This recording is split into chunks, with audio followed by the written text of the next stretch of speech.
So in today's video, we're going to be covering several tips to help you improve as a player, regardless if you haven't played Call of Duty in 10 years, you skipped Modern Warfare, or you've been playing Modern Warfare this whole time. Because when you go from one Call of Duty to the next, there's several different mechanics that change, and then several that stay the same. And we're looking to focus on some of those things that are going to help you specifically with this Call of Duty to bridge that gap so you're ready for day one, regardless if you're new or you're just transitioning from a recent Call of Duty. So if you enjoyed the video, learned something new, please do me a favor, hit that like button. And if you want to find your way back for more Call of Duty content, just make sure you're subscribed with notifications on. Let's go ahead and get into it. One of the things that I think a lot of people struggle with is using the meta right off the bat. They want to kind of experiment with all kinds of different weapons, which is okay if you want to run around and use the Magnum, but the Magna is not the most efficient tactic available within the game. Normally when it first comes out, you got to get acquainted with the game.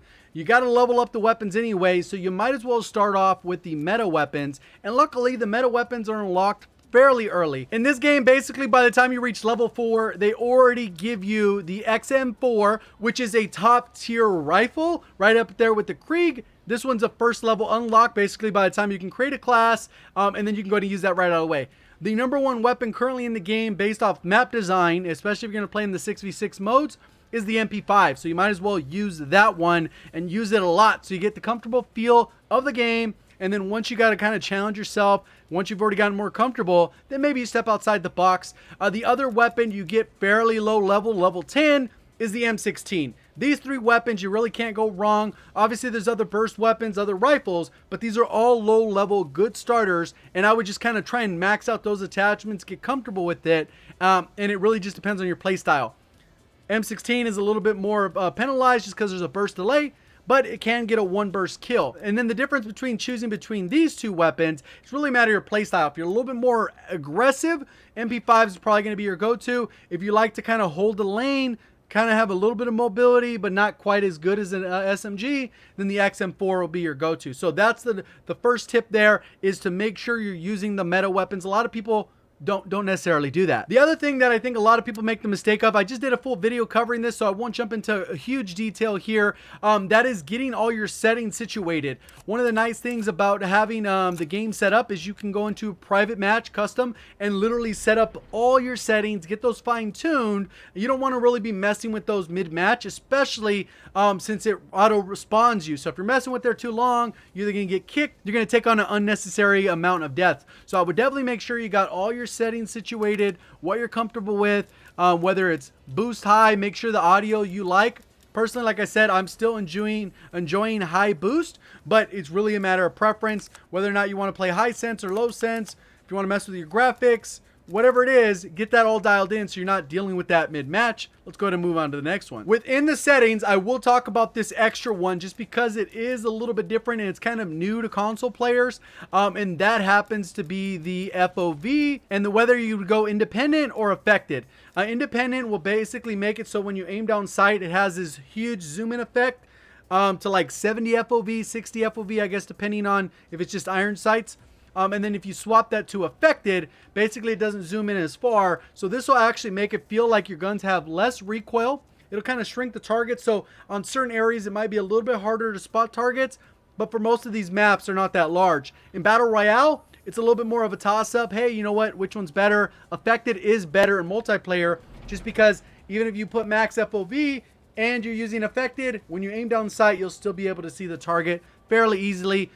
Besides the other parts where people just blend in, that's a whole other story. No matter how much zoomed in, that's not going to change that. But that's the other thing, since that is a new concept for console players and maybe something that you weren't really aware of if you're on PC. The next thing is streaking is very important. A lot of times people don't realize how the multiplier works, but pretty much if you only get one kill then die, you get 50 points. One kill, die, 50 points. 50 points. If you get a second kill, that second kill awards you 250 points with the combined score total of 300 points from just getting 2 kills. Yeah, the next kill will give you 300 points. The next will be 350 all the way up till you get 5 kills, and that's going to give you 550. 10 kills gives you 2050, which is huge. So if you're on a 9 streak, you called in a streak, and you're about to get that 10th kill, and the timer reset on these things, the cooldown timer, boom, automatically you're going to be able to get it with 1 kill because you're going to get 2,000 score. You can almost get 2 UAVs with that amount of score. So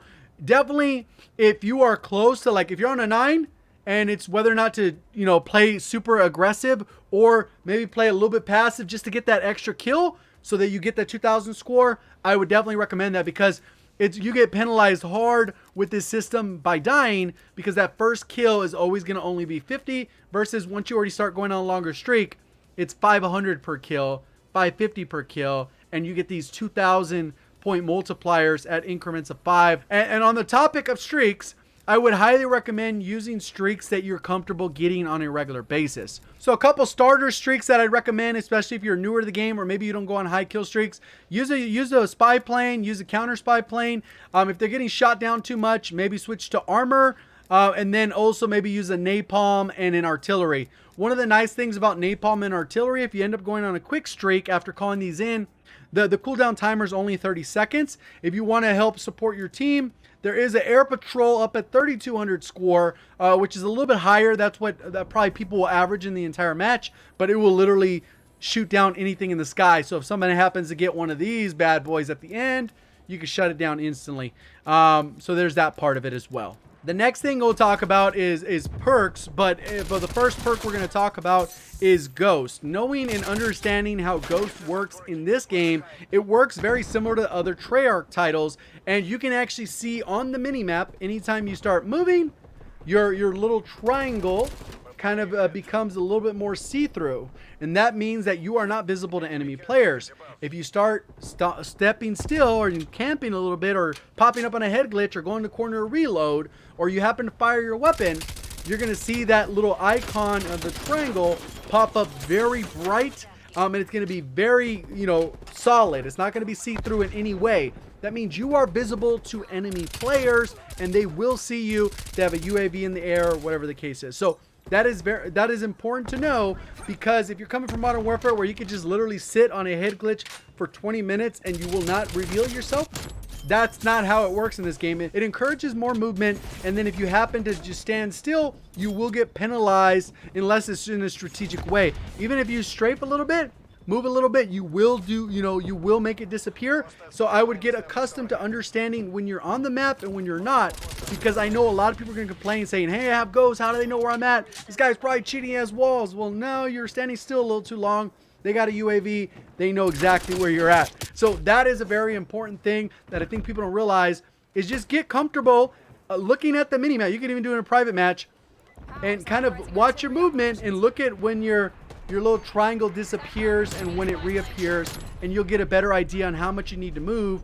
Obviously that ties in with footsteps, where you got to kind of pick and choose the perks that make the most sense. So the perks that I'm leaning towards right now, I don't have all the perks, but I am leaning towards perk greed. Obviously, if you only have to have 3 perks, the perks I would go with for perk 1 is Flak Jacket. When it comes to perk 2, I'd use one of these top 3 perks: Assassin, Gearhead, or Scavenger, depending on where it fits in your playstyle. This one give you extra score just for killing people that are on a streak, which is pretty nice. Extra score for literally doing nothing different other than killing someone that is on a streak. Also, when it comes to the perk 3, I think Ghost is more valuable than maybe Ninja. Just because UAV spam could become very prevalent. But obviously with this particular setup, once you get to level 45 or so, you can get perk greed, and you can equip a total of 6 perks. And the reason Flakjack is so important, it just saves you from unnecessary deaths. It allows you to actually play the objective, because a lot of times if you go to the objective, 10 nades are coming in, Flak Jacket will help you in those scenarios. I combine it with Tac Mask just because people are doing double stuns with their teammates, double nade. It's like, man, you need a little bit of both, and it's great that you can run both of these. The next part of that is use the stim. I know some people will use stuns. Obviously, in objective game modes, that might be helpful. Stim shots allow you to get re-engaged. Obviously, they nerfed this because it was too strong. They didn't really touch any of these other things, even though stuns are kind of strong. Literally put your hands in your face. But the thing that makes the stim shot so good is because people don't know you have the stim shot. So if you take a little bit of damage, you can go behind cover, stim, then you re-challenge that. If you landed a couple bullets, you're going to heal up faster than the other player did, and it allows you to kind of get into more engagements, which if you're looking to try and improve, The goal is to get as many engagements as possible and learn from those engagements so you can work on your gun skill, positioning, movement, all those things that go into it. And that brings us to the next tip, which is sliding is important. It is key. It is the way you need to engage gunfights generally. In Modern Warfare, the big thing was to bunny hop or slide cancel to get around faster. That's not really what we're talking about. You literally slide, aim, lock on target, get the kill. Use the movement to your advantage. Even though it's been nerfed like 5 times at this point, the game's barely launched. From alpha to beta, you know, we've had several nerfs. The goal is to be able to use that movement to your advantage. Bunny hopping isn't really a thing in this, just because the aim feels a little bit wonky. You can still jump shot, but the sliding mechanic is going to be used more effectively, especially if somebody's around a corner. You could slide, you're a little bit low, you go ahead and get that kill. You could bunny hop or jump out in their way, but generally the slide is going to be more effective. It really just depends on the map though. If you're in a doorway, sliding is not necessarily practical. A jump might be a little bit more effective. That's kind of what I have for you to do. It's some basic beginner stuff. I know I covered some stuff a little bit more in detail than I probably would for a normal beginner video, but hopefully you guys did find the video helpful, learn something new. If you did, please do me a favor, hit that like button. If you're brand new, want to find your way back for more Call of Duty content, make sure you are subscribed with notifications on by hitting the red subscribe button and ringing the bell. Thank you for watching. As always, have a great day.